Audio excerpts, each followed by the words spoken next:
Haleluya. Haleluya. Puji Tuhan, mari kita buka Alkitab kita dari kitab Ibrani pasal 12. Kitab Ibrani pasal 12 ayat 26 sampai 29. Kita akan membaca firman Tuhan ini berbalas-balasan. 26. Waktu itu suaranya menggoncangkan bumi, tetapi sekarang ia memberikan janji. Satu kali lagi aku akan menggoncangkan bukan hanya bumi saja, melainkan langit juga. 27. Ungkapkan satu kali lagi, menunjukkan kepada perubahan pada apa yang ada digoncangkan, karena ia dijadikan supaya tidak tetap apa yang tidak tergoncangkan.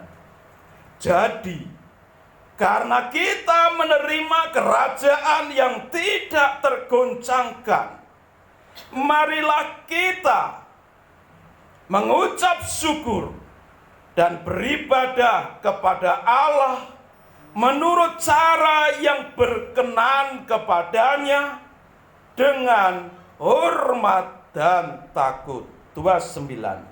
Sebab Allah kita adalah api yang menghanguskan. Amin. Amin untuk firman Tuhan. Jadi firman Tuhan pagi ini judulnya tak tergoncangkan. Apa saudara? Tak tergoncangkan. Tadi di dalam ayat yang ke-28. Jadi karena kita menerima kerajaan yang tidak tergoncangkan, kita menerima kerajaan yang tidak tergoncangkan. Kita itu siapa? Pada konteks ayat ini tentu mengarah kepada jemaat Tuhan yang menjadi tujuan dari surat Ibrani ini, yaitu orang-orang perantauan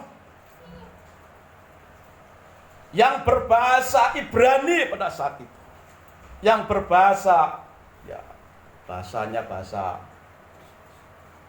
punya orang Israel, hurufnya juga huruf Israel, yang mereka semua pada saat itu ada di perantauan mencari penghidupan.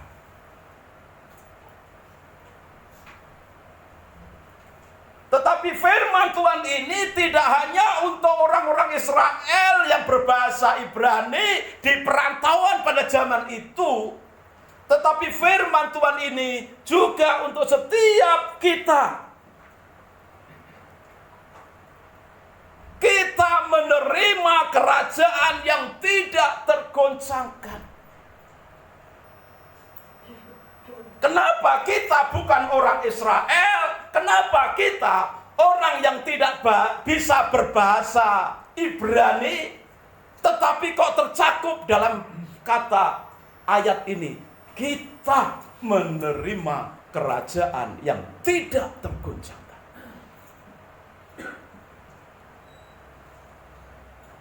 Setiap kita yang ada di ruangan ini, di muka bumi ini, sepanjang segala abad, yang percaya kepada Yesus Kristus,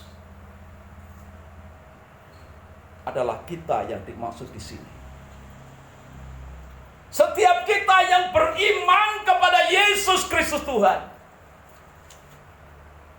mendapat menerima kerajaan yang tidak tergoncangkan.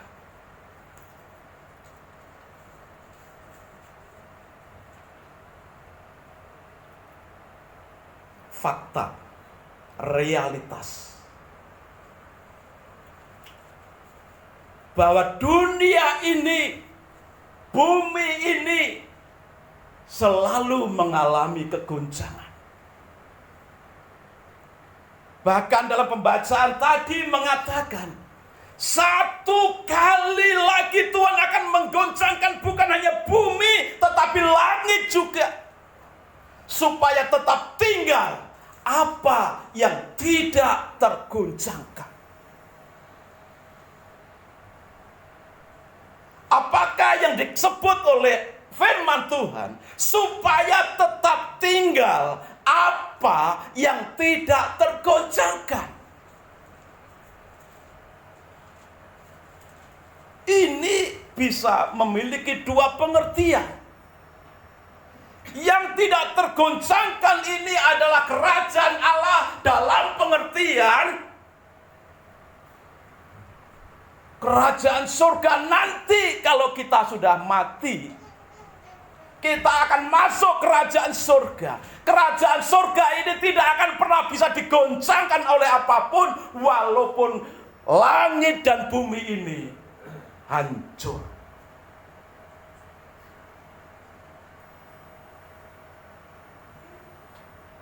Surga tidak pernah bisa dihancurkan oleh apapun.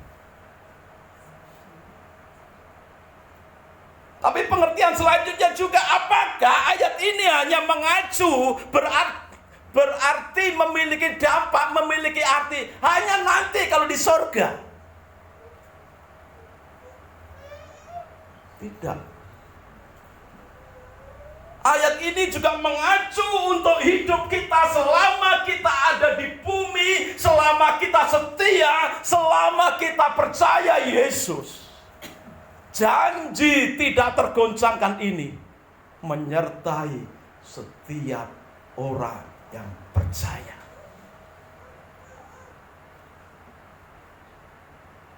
Itu sebabnya Tuhan Yesus mengajarkan dalam khotbah di bukit tentang doa Bapa kami. Bapa kami yang di surga, dikuduskanlah namamu, datanglah kerajaanmu, jadilah kehendakmu di bumi ini seperti di surga. Sejak awal Tuhan Yesus mengajarkan kepada para murid, setiap orang percaya, kepada pengikut-pengikutnya termasuk saudara dan saya, untuk mengucapkan doa itu. Dan ketika kita menyadari artinya sangat begitu besar, berdampak besar dalam hidup kita yang percaya. Orang seringkali mengabaikan, cuma doa Bapa kami, enggak ngefek. Untuk hidup kita enggak ngefek. Tetapi ini ajaran Yesus untuk orang-orang para murid yang saat itu masih sangat sederhana. Tuhan ajarkan contoh doa yang sangat sederhana, simple, singkat, gampang diingat. Tetapi hari ini banyak yang mengatakan, doa itu apalan, tidak ngefek untuk hidupku dalam menghadapi situasi sulit. Saudara, bumi akan goncang, langit akan goncang, bukan lagi akan, saudara. Berkali-kali di bumi ini banyak terjadi situasi yang menggoncangkan iman. Bagaimana bumi bisa goncang? Bagaimana langit bisa goncang? Saudara, beberapa waktu yang lalu, 2 hari yang lalu saya mijet satu orang dari Jogja. Masih sangat muda. Umurnya sekitar 23 tahun. Sambil mijet dia bercerita, bapak ibu saya sudah tiada. Tinggal kakek dan nenek plus satu orang paman. Pamannya pun istrinya meninggal, anaknya meninggal. Loh, kok tragis sekali, Mas? Iya, waktu ada gempa di Jogja, yang tersisa tinggal saya, kakek nenek, dan paman yang tidak punya anak. Jadi dari keluarga kami tinggal saya. penerusnya.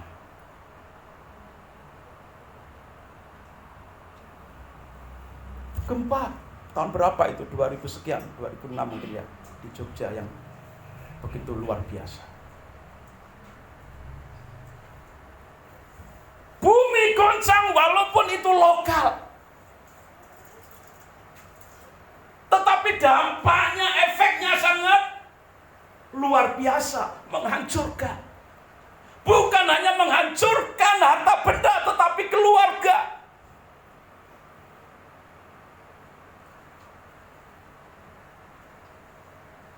Bencana alam banjir, bencana alam tsunami, bencana alam gunung meletus. Itu bisa terjadi di mana-mana di seluruh muka bumi ini. Bahkan para ahli pun ya, menyelidiki secara ilmu pengetahuan, geografi, geologi, bahwa akan terjadi mega gempa di Jawa dan Bali. Ini menurut ilmu pengetahuan sudah dipelajari, diprediksi akan terjadi. Itu baru prediksi. Tapi ketakutan sudah banyak menghinggapi banyak orang.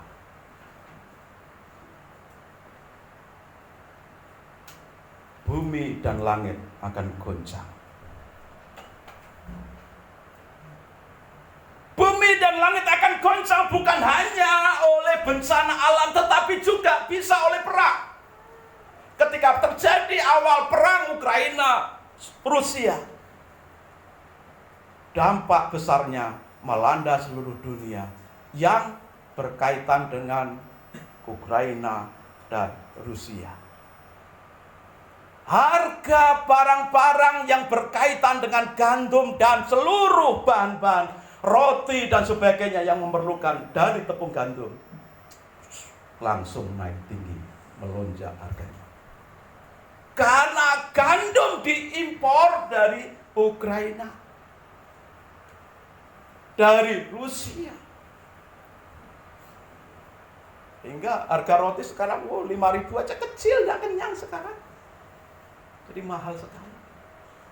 Mengikuti harga tepung yang impor, semua jadi harga-harga ikut naik. Goncang kan perekonomian. Belum lagi dari Ukraina dan Rusia juga diimpor bahan-bahan pupuk untuk petani, urea dan sebagainya. Kalau harga pupuk naik, otomatis hasil pangan Pak Tani juga naik. Saudara bisa rasakan harga beras sekarang berapa per kilo? Dari 5.000 jadi 10.000, jadi 11.000, naik terus. Bumi goncang secara ekonomi. Dan berbagai prediksi dari ilmuwan, ahli ekonomi memprediksi situasi ekonomi beberapa tahun ke depan itu dalam situasi yang gelap suram. Ditambah perang lagi, semua akan menaikkan harga minyak, harga pangan, dan ekonomi akan tidak terkontrol. Tapi ada satu yang tidak tergoncangkan kalau kita tetap di dalam Tuhan, menerima kerajaan yang tidak tergoncangkan walaupun kita masih hidup di bumi ini. Bapa kami yang di surga, dikuduskanlah nama-Mu, datanglah kerajaan-Mu di bumi ini, dan jadilah kehendak-Mu di bumi ini seperti di surga. Bumi ini menunjuk kepada diri kita yang mendoakan ini.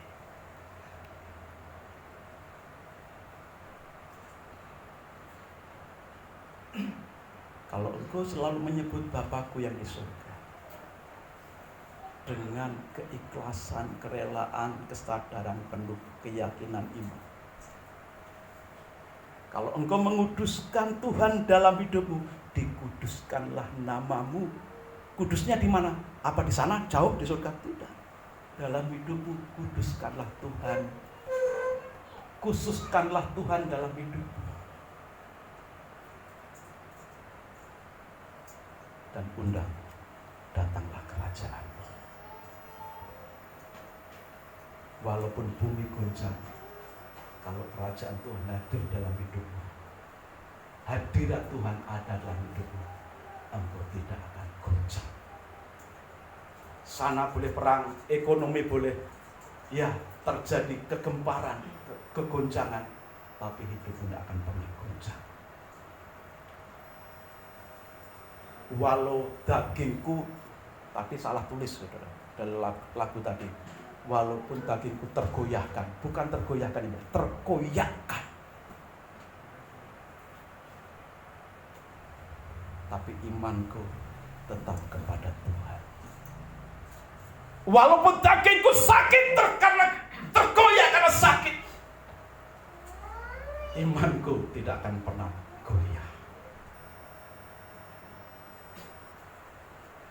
Kalau hari-hari ini engkau goyah karena situasi yang ada dalam kehidupan ini, maka ayo kita melihat ke dalam diri. Apakah Tuhan ada dalam hidupmu? Apakah engkau tetap memiliki iman kepada Tuhan?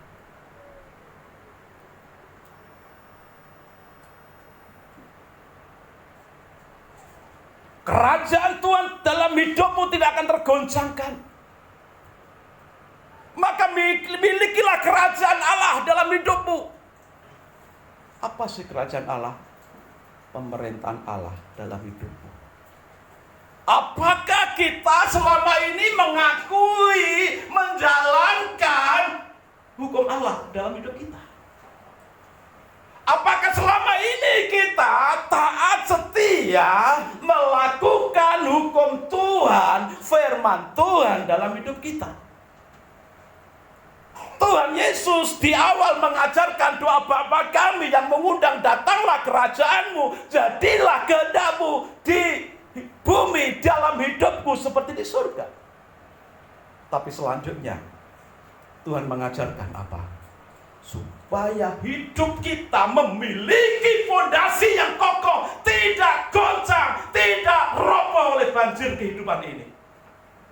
Fondasi kita itu apa? Harus dibangun dengan apa? Firman Tuhan.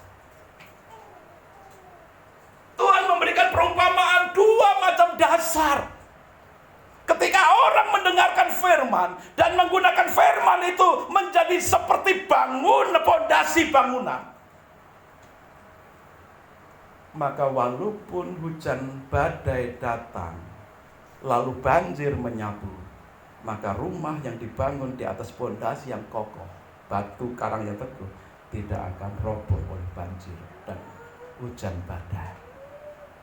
Tetapi rumah yang dibangun di atas pasir, ketika hujan melanda dan badai datang lalu banjir menyapu, dia akan dengan sekejap akan roboh dan hanyut entah kemana. Dua perumpamaan ini yang Tuhan ajarkan kepada para murid yang sangat sederhana. Dan hari ini kita perdengarkan, kita mendengar. Kalau hidupmu mentaati firman Tuhan, setia menjalankan firman Tuhan, maka hidupmu akan kokoh. Walaupun banyak perubahan terjadi di bumi ini, di langit ini, terjadi kegoncangan seperti apapun, saudara akan tetap kokoh. Beberapa waktu yang lalu ada konten sosmed yang viral, saudara. Seorang nenek-nenek di Jogja yang bisa mengkuliahkan anaknya di UGM, mungkin kalau 3 orang ya. Sementara nenek-nenek ini hanya jualan apa? Gudeg. Lalu ditanya oleh para mahasiswa, bahkan orang-orang yang sudah bergelar sarjana, ditanya, "Nek, Apa rahasianya bisa menyekolahkan anak-anaknya sampai di UGM?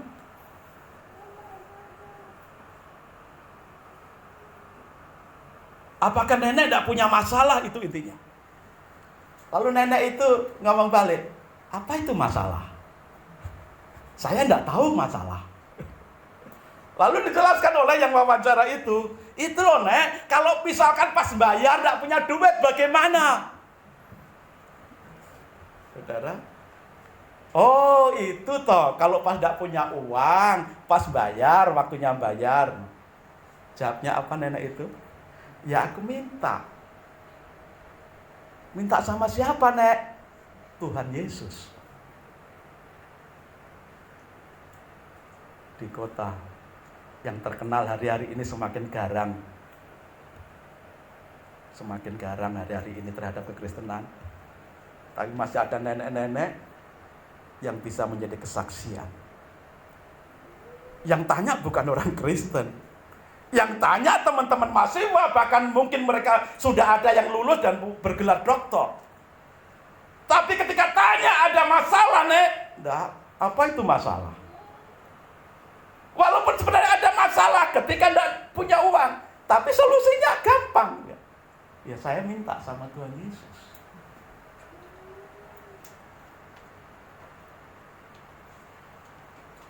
Karena punya Bapa yang baik. Setiap kita hari-hari ini kan diperhadapkan dengan bayar sekolah, toh. Yang naik kelas, bayar daftar ulang, naik kelas. Yang naik ke jenjang lebih tinggi, bayar, ya apa istilahnya itu? Uang apa namanya? Uang pangkal. Ada yang 7 juta, ada yang 5 juta, ada yang 9 juta. Siapa yang tidak ngalami itu? Masalah enggak itu? Ayo belajar dari nenek itu. Apa itu masalah? Karena apa? Ketika menghadapi situasi seperti itu, nenek itu bilang, aku minta sama Tuhan Yesus. Seorang yang sangat sederhana, sudah nenek-nenek, jualan gudeg. Gudeg sih berapa harganya ya kalau sudah beli? Dengan kekuatan yang nenek-nenek, kekuatannya seberapa? Dibandingkan dengan, Pak Slamet masih kuat. Tapi ini seorang nenek. Bisa menyekolahkan anak-anaknya.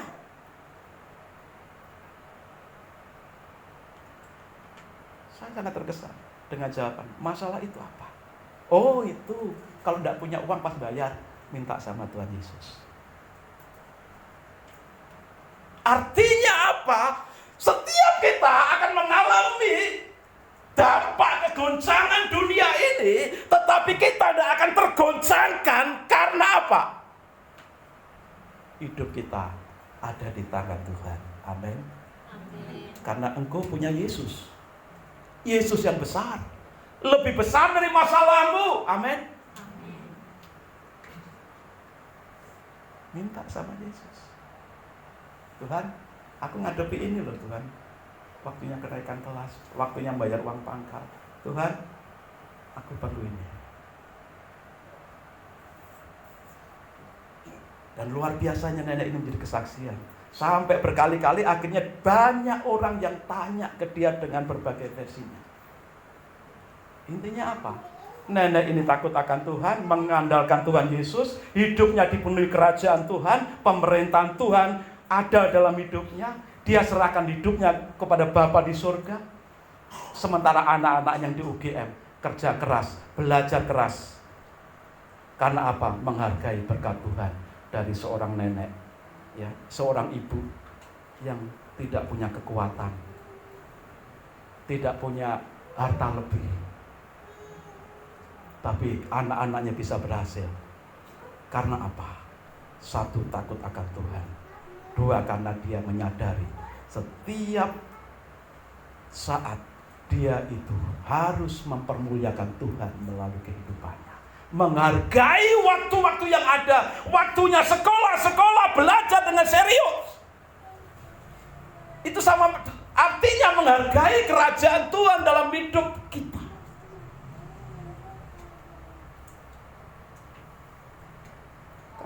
Firman Tuhan katakan, hormatilah ayahmu dan ibumu. Salah satu bentuk penghormatan kita kepada Bapak Ibu ketika kita disuruh sekolah, ya sekolah. Ketika kita suruh belajar, ya belajar. Iman bekerja, tindakan juga bekerja, membuat 3 anaknya berhasil.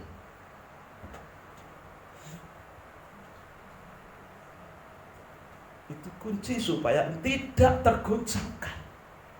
Karena engkau memiliki kerajaan Allah dalam hidupmu, ada firman Tuhan dalam hidupmu, ada Yesus Kristus dalam hidupmu. Apapun yang menggoncangkan hidupmu, lapor. Tuhan Yesus, Bapa di surga, aku menghadapi ini. Waktunya milih sekolah, waktunya ujian, berikanlah aku hikmat. Waktunya menghadapi tantangan besar, berikanlah aku kekuatan, kemampuan menghadapi tantangan ini. Maka engkau tidak akan tergoncangkan, tidak akan kalah oleh apapun. Karena apa? Hidupmu sudah mengalami kerajaan yang tidak tergoncangkan. Selanjutnya, tadi kita membaca dalam ayat 28. Jadi karena kita menerima kerajaan yang tidak tergoncangkan, marilah kita mengucap syukur. Nah, ini. Saudara sudah menerima kerajaan surga. Bukan hanya nanti, tetapi saat ini ketika engkau menghadapi berbagai situasi yang menggoncangkan bumi ini. Ada penyertaan Tuhan. Ada pembelaan Tuhan. Lalu respon kita apa? Selanjutnya apa yang mesti kita lakukan ketika kita sudah menerima kerajaan Allah dalam hidup kita? Respon orang yang hidupnya ada Tuhan, ada hadirat Tuhan, itu yang pertama adalah mengucap syukur. Mengucap syukur. Bersyukur karena menerima kerajaan Tuhan membuat hidup kita tidak terguncangkan, walaupun sekitar kita terguncangkan oleh berbagai bencana alam, oleh berbagai situasi ekonomi, pekerjaan yang selalu berubah-ubah. Maka mengucap syukurlah. Kita punya contoh yang nyata dalam sejarah gereja. Mulai dari tembok Yeriko runtuh. Dengan cara bagaimana tembok Yeriko runtuh? Bukan dibom nuklir, tetapi dengan pujian, penyembahan kepada Tuhan.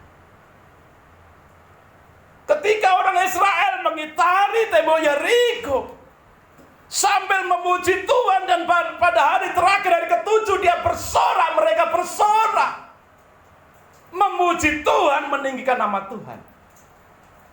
Tembok Yeriko yang kokoh itu runtuh. Runtuhnya tembok Yeriko bukan seperti runtuhnya tembok di Indomaret Sunset Road yang beberapa waktu kemarin malam itu sampai beberapa mobil hancur. Ya, kapnya itu sampai melesek. Tembok yang begitu tinggi, Indomaret itu ya. Sunset dekat Cipta ini. Berapa mobil yang bagus-bagus hancur kapnya.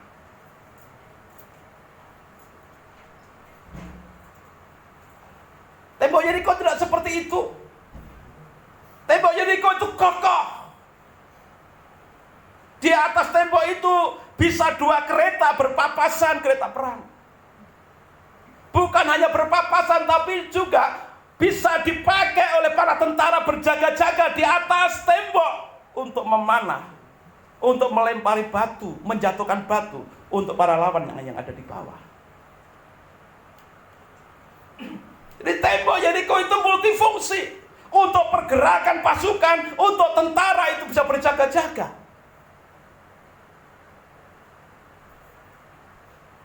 Tapi bagaimana? Saat itu ada senjata yang begitu ampuh. Bukan bom nuklir. Tetapi bom dari surga dengan ucapan syukur, dengan pujian penyembahan, tembok Yeriko itu runtuh. Sehingga umat Israel bisa masuk ke Yeriko. Dan orang-orang Yeriko sudah pada ketakutan karena penyertaan Tuhan. Kita ingat Paulus dan Silas dalam Kisah Rasul, kalau tidak salah pasal 16. Ketika dia di penjara dan pada waktu tengah malam Paulus dan Silas memuji Tuhan, bersyukur, menyembah Tuhan. Apa yang terjadi?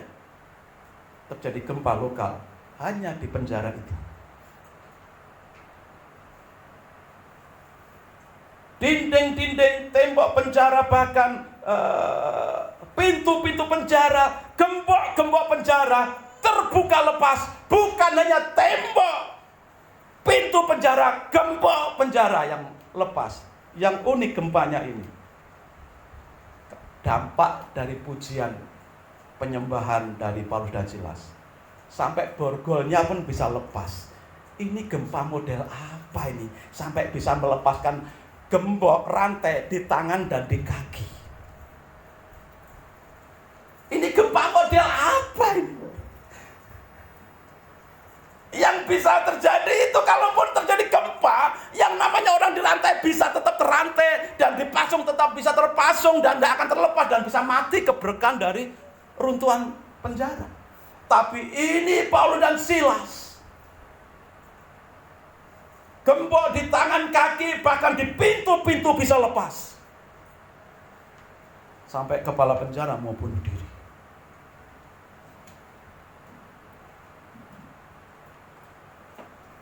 Dari mana kuasa itu didapat? Sampai menggoncangkan penjara dan sampai melepaskan gembok-gembok rantai yang mengikat tangan dan kaki mereka. Kuasa dari pujian, penyembahan, ucapan syukur kepada Tuhan. Maka apapun persoalanmu, ayo mengucap syukur, memuji Tuhan, menyembah Tuhan. Melalui itu engkau bangun hubungan dengan kerajaan Tuhan di surga. Melalui pujian penyembahan, kuasa Tuhan di surga hadir dalam hidupmu. Itulah yang melepaskan setiap gembok-gembok, rantai-rantai yang mengikat hidupmu, sehingga engkau susah bergerak. Apapun persoalanmu, apapun rantai yang merantai hidupmu hari ini, rantai ekonomi, rantai sakit penyakit, selalu naikkan ucapan syukur kepada Tuhan. Dalam Nehemia 8 ayat 10, sukacita karena Tuhan itulah perlindunganmu. Yeremia 8 ayat 10.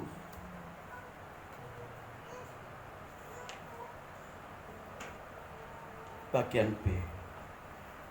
Jangan engkau menangis, jangan engkau bersusah karena hari ini kudus bagi Tuhan. Sukacita karena Tuhan, itulah perlindunganmu. Sukacita karena Tuhan, itulah kekuatanmu.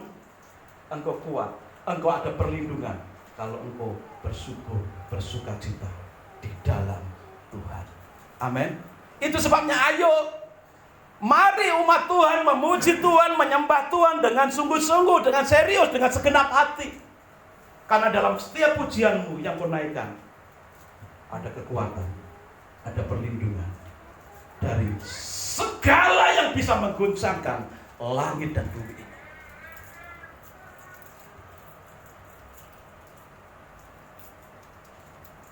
Dalam suka dukaku kan tetap tersenyum, diolok dihina ku kan tetap tersenyum. Apapun yang terjadi ku kan tetap tersenyum. Apapun yang terjadi ku kan tetap tersenyum. Tersenyum karena apa? Ada Tuhan Yesus yang menyertai.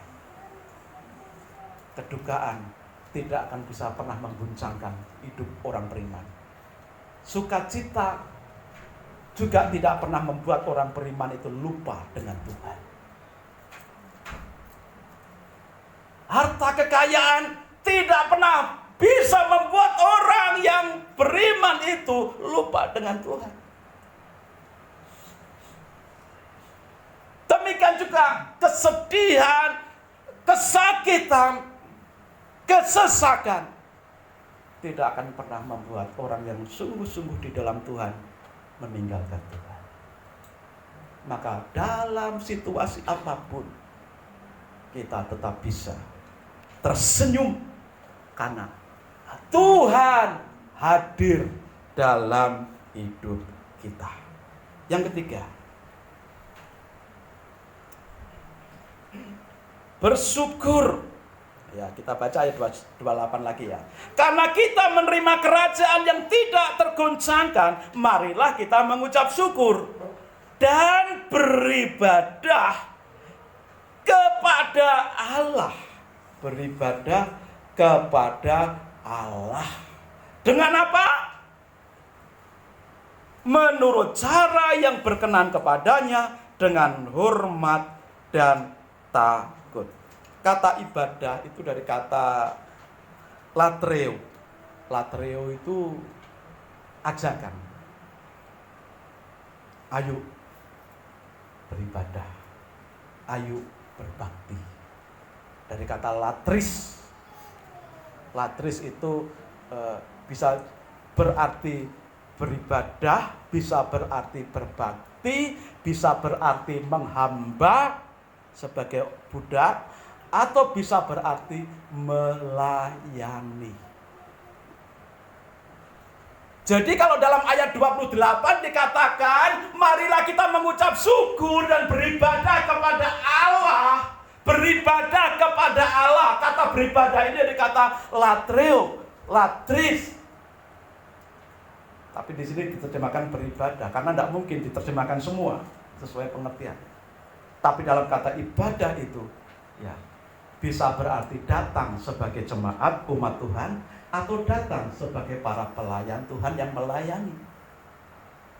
Baik yang datang sebagai jemaat mengikuti rangkaian ibadah maupun para pelayan yang melayani jalannya ibadah itu. Kita semua adalah abdinya Tuhan. Kita semua berbakti kepada Tuhan. Kita semua melayani Tuhan. Tujuannya apa? Menyenangkan hati Tuhan. Latria. Berbakti, beribadah, melayani. Dengan cara bagaimana kita berbakti, beribadah kepada Tuhan? Dengan cara bagaimana kita melayani Tuhan?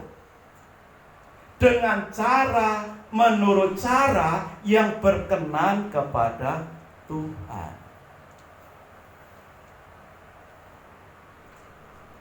Dengan cara yang berkenan, yang menyenangkan hati Tuhan. Yang membuat tersenyum hati Tuhan.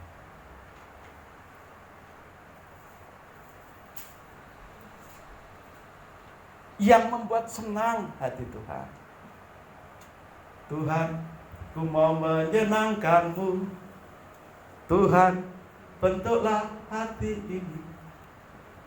Ya, lagu yang sangat lama sekali waktu saya masih mungkin SMA itu ya. Sampai hari ini sudah sekian puluh tahun. Menyenangkan-Mu, senangkan-Mu. Hanya itu kerinduanku, menyenangkan-Mu, senangkan hati-Mu. Hanya itu kerinduanku. Menyenangkan hati Tuhan dalam hidup sehari-hari, mentaati Tuhan. Dalam ibadah seperti ini, menyenangkan hati Tuhan. Dalam melayani Tuhan, berkenan menyenangkan hati Tuhan. Dengan hormat. Bagaimana hidupmu ketika melayani, ketika berbakti kepada Tuhan? Apakah ada penghormatan kepada Tuhan?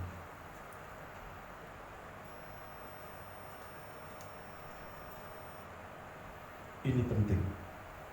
Kalau engkau betul-betul sudah mengalami kerajaan yang tidak tergoncangkan, engkau akan memiliki rasa hormat kepada Tuhan di saat ibadah. Maka kalau hidupmu mengalami kegoncangan, maka coba ayo introspeksi diri. Adakah rasa hormatmu kepada Tuhan di saat ibadah ataupun melayani?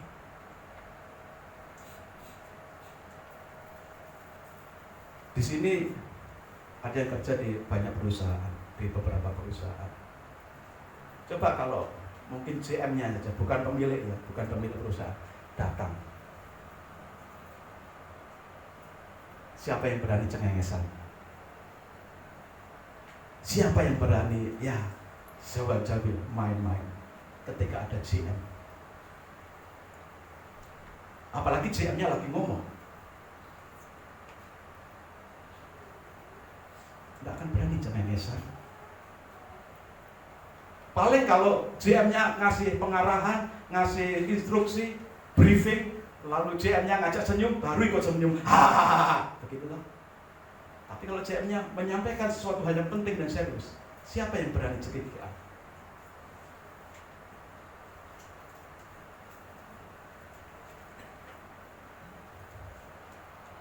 Kalau pemilik perusahaan sekarang yang datang, pemiliknya belum datang, kita sudah siap di tempat, siap, takut nanti kalau enggak, apa saudara? Kalau enggak di out, ya turun.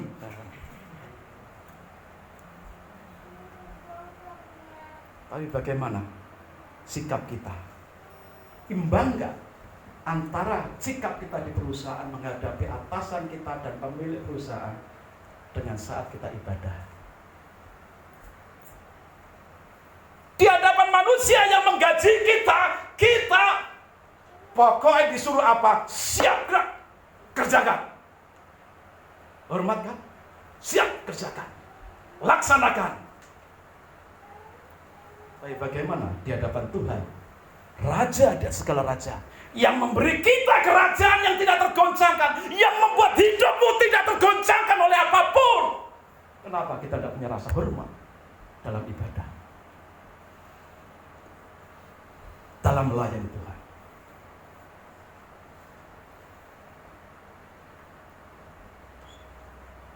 Saudara pernah lihat di TikTok, di YouTube, pendeta Niko Kili-Kili, mantan panglima perangnya berani mati, Hercules. Detik-detik dia menghadapi maut, dia bercerita. Dia berseru kepada Yesus, tolong aku Tuhan. Dan itu yang membuat dia mengalami titik balik, suatu pertobatan. Dan itu menjadi kesaksian. Pengakuan dari seorang yang dikatakan oleh dunia ini gembongnya kejahatan. Tapi dengan suara lantang dia bersaksi, aku mengalami perubahan seperti ini karena Yesus. Kalau hidup kita ada Yesus, ada kerajaan Tuhan yang memerintah kita, kita akan memberikan rasa hormat setinggi-tingginya, sedalam-dalamnya, rasa hormat seluas-luasnya kepada yang punya kerajaan Allah. Yang punya kerajaan Allah itu terlebih lagi mau hadir dalam hidupmu. Dia berkata, aku menyertai engkau sampai kesudahan zaman. Sudahkah kita memiliki rasa hormat kepada Tuhan saat ibadah? Melebihi rasa hormat kita kepada manusia, manajer kita, pemilik perusahaan di tempat kita, manajer, atasan kita, pemilik perusahaan, ya harus kita hormati. Tapi ayo belajar dari gereja mula-mula. Yesus disebut Tuhan oleh para murid dan orang Kristen pada zaman itu. Tetapi ketika ada raja atau bangsawan datang, mereka juga panggil. Namanya Lord itu kan Tuan. Yesus juga dipanggil Lord. Kalau orang-orang Eropa kan manggil Tuan itu, bangsawan itu kan Lord. LORD. Saya pengucapannya nggak bisa bahasa Inggris, saudara. Yang bisa Inggris itu Pak Nainggolan itu. Itu. Tuhan. Tetapi ketika dalam satu waktu yang sama, jam yang sama, menit yang sama, detik yang sama, satu bangsawan yang disebut Tuhan itu datang. Tapi di detik yang sama, jam yang sama, harus ibadah, harus melayani. Gereja mula-mula, orang-orang Kristen di mula-mula. Ini yang membedakan penghormatan kita kepada bangsawan Lot Tuhan duniawi dengan penghormatan kita kepada Lot Tuhan di atas segala Tuhan. Tuhan di atas segala Tuhan. Pilih mana yang menggaji kamu atau yang menjadi sumber berkatmu. Sumber berkatmu itu Tuhan Yesus. Orang yang menggaji kamu hanya digaji, hanya sesuai jammu kerja. Kalau engkau terlambat dipotong 1 jam, 2 jam sesuai keterlambatan. Kalau engkau libur 1 hari dipotong, itu gajimu. Tetapi kalau Tuhan sumber berkat, Tuhan sanggup melimpahkan segala tingkap-tingkap di langit, memberkati engkau di hari, di pangkuan sampai melimpah. Maka berilah rasa hormatmu itu kepada Tuhan. Beribadahlah dengan cara yang berkenan,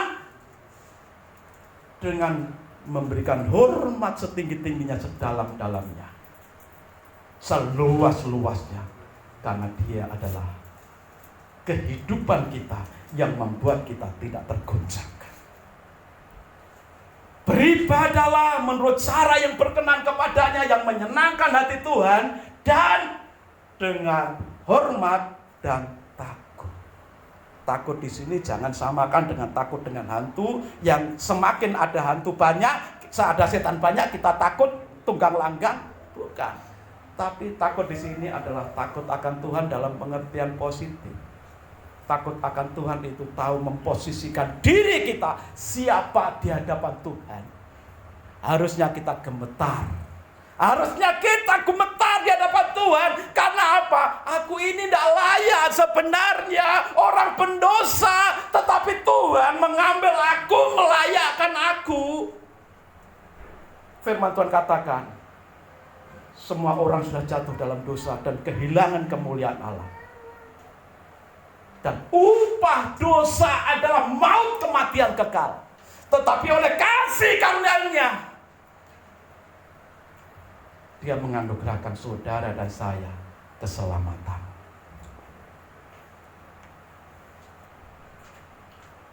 Karena anugerahnya inilah kita selamat. Karena anugerahnya inilah kita menerima kerajaan yang tidak tergoncangkan. Maka ayo ibadah dengan cara yang menyenangkan hati Tuhan. Ibadah dengan memberikan rasa hormat setinggi-tingginya kepada Tuhan, melebihi apapun, dengan gentar takut akan Tuhan.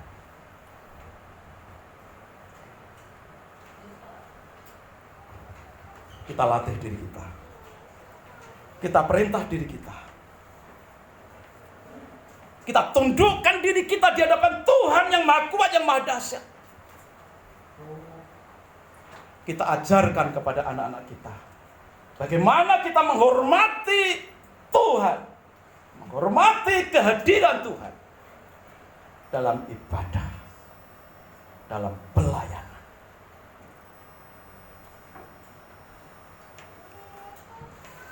Saudara pernah berapa kali ikut ibadah Natal? Di tempat lain ya, yang besar, skala besar. Terus banyak atraksi panggungnya. Saudara perhatikan, ada yang unik di situ, tapi tidak patut dicontoh.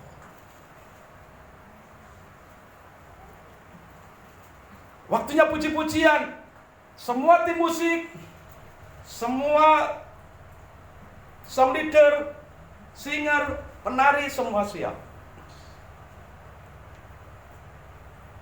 Sementara ada yang mengatur, apa istilahnya mengatur itu, pembawa acaranya itu. Selesai ini, Pak Pendeta, khotbah. Ada kan seperti itu? Selesai puji-pujian, tim singer, musik, semua penari turun, masuk ke ruangannya. Lalu pengkhotbahnya datang. Kalau Pak pengkhotbah biasanya duduk di depan, biasanya. Jadi kalau semua sudah masuk, Pak pendetanya menyampaikan firman. Begitu Pak pendetanya sudah mengajak doa penutup firman, pembawa acara siap-siap acara berikutnya. Acaranya apa?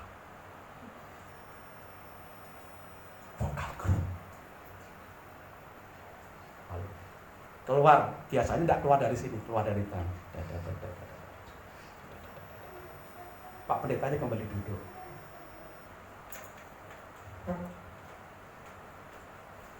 Yang lain di sini sudah masuk ke sana. Jemaat yang mengikuti ibadah Natal tidak tahu kemana ke sana itu ngapain. Sementara yang mungkin vokal grup dari dalam, dari sana waktu siap-siap itu juga ngapain. Sudah bisa bayangkan, ada banyak acara. Kita masuk keluar lagi, masuk keluar lagi. Yang menikmati ibadah cuma yang ada di sini. Yang di dalam entah apa yang dikerjai. Ceritanya itu pelayanan. Tapi begitu rangkaian acara itu, dia tidak mengikuti rangkaian ibadahnya. Cuma umek karpe dewe, ribut dengan dirinya dan teman-temannya. Tidak tahu apa yang dikerjakan di sana. Apakah itu ibadah pelayanan yang menghormati Tuhan? Nah, ini introspeksi bagi kita. Ayo kita ibadah, ayo kita melayani, karena kita sudah menerima kerajaan yang tidak tergoncangkan ini dengan cara yang menyenangkan hati Tuhan, dengan hormat sedalam-dalamnya, setinggi-tingginya, seluas-luasnya kepada Tuhan, dengan gentar kepada Tuhan. Karena dialah yang memberi kita, membuat kita tetap kokoh, tidak tergoncangkan. Mulai dari anak-anak kita. Walaupun namanya anak-anak susah dikasih tahu. Ya anak-anak, kalau sudah mulai ibadah, tetap duduk manis. Kalau ngomong sendiri, ini ibadah. Ibadah. Kalaupun harus buka permen, pelan-pelan saja. Atau dibuka di rumah.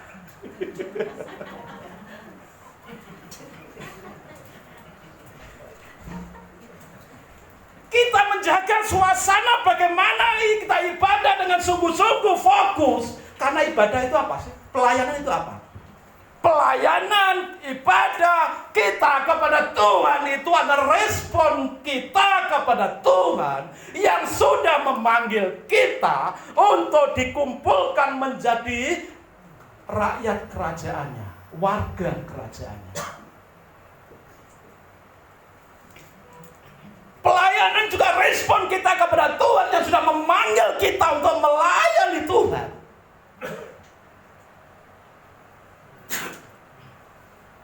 Tapi ingat, ketika kita tidak memberi rasa hormat kepada Tuhan, tidak punya rasa gentar kepada Tuhan, tidak mau mengucap syukur kepada Tuhan, Tuhan akan berkata, "Nyahlah engkau buat kejahatan." Saudara tahu cerita Musa? Apakah Musa berhasil masuk daerah Kanaan? Kenapa? Kita buka ayatnya. Bilangan 20 ayat 12.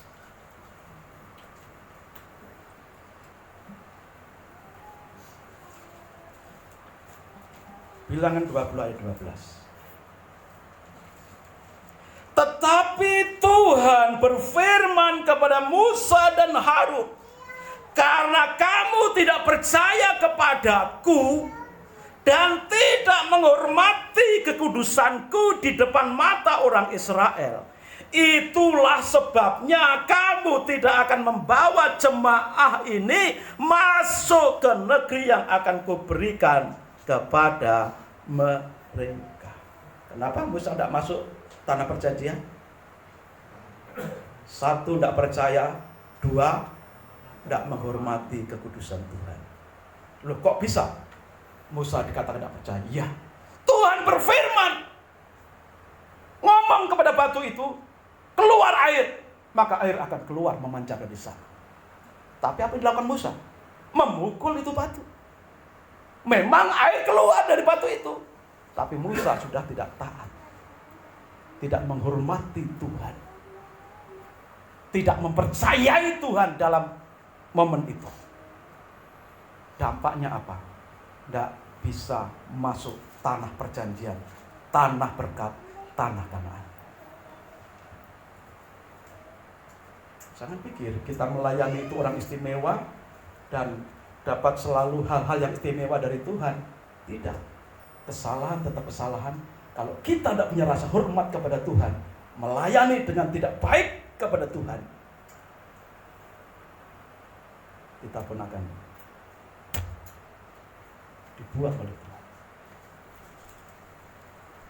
1 Korintus 9 ayat 27. 1 Korintus 9 ayat 27. Tetapi aku melatih tubuhku dan menguasainya seluruhnya, supaya sesudah memberitakan Injil kepada orang lain, apa saudara baca sama-sama? Jangan aku sendiri di pemberita Injil itu masuk 5 jabatan gereja, ditetapkan oleh Tuhan pemberita Injil. Memberitakan Injil adalah perintah langsung dari Tuhan Yesus. Pergilah, jadikan semua bangsa muridku. Tetapi kalau kita tidak memberikan rasa hormat kita kepada Tuhan, melakukan pelayanan, melakukan ibadah dengan mendukakan hati Tuhan, tidak berkenan di hadapan Tuhan. Ini Rasul Paulus. Siapa yang tidak kenal Paulus? Tuhan pakai luar biasa. 27 kitab perjanjian baru, sebagian besar, separuh lebih Tuhan percayakan ditulis oleh Rasul Paulus. Walaupun Rasul Paulus itu rasul yang paling terakhir pada saat itu, setelah Tuhan Yesus naik ke surga. Tapi Tuhan percayakan melakukan penulisan Alkitab sampai separuh lebih dalam perjanjian baru. Tapi bukan berhenti sampai di situ. Rasul Paulus tercatat paling banyak mendirikan gereja-gereja di luar Israel.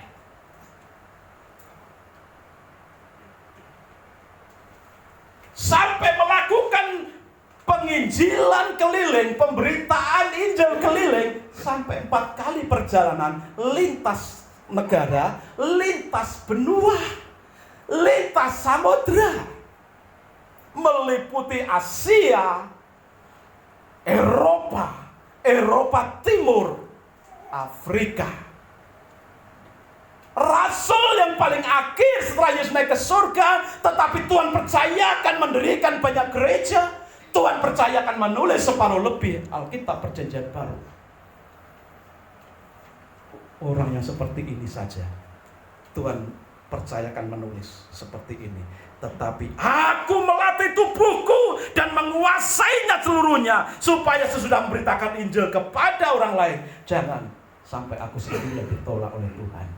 Tuhan Yesus berkata, pada hari terakhir akan banyak orang berseru kepadaku, Tuhan, Tuhan, Tuhan, bukankah aku bernubuat demi namamu? Bukankah aku telah membuat mujizat demi namamu? Bukankah aku sudah mengusir setan demi namamu? Tapi apa kata Tuhan? Enyahlah engkau, pembuat kejahatan, aku tidak kenal engkau. Maka hati-hati. Mari kita ibadah, berikan rasa hormatmu, karena hanya Dia yang layak kita berikan hormat. Prioritas tertinggi, penghormatan tertinggi, melebihi apapun di bumi ini.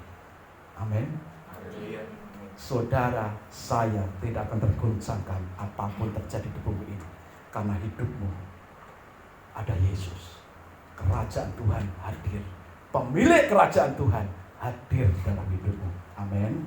Mari kita berdoa.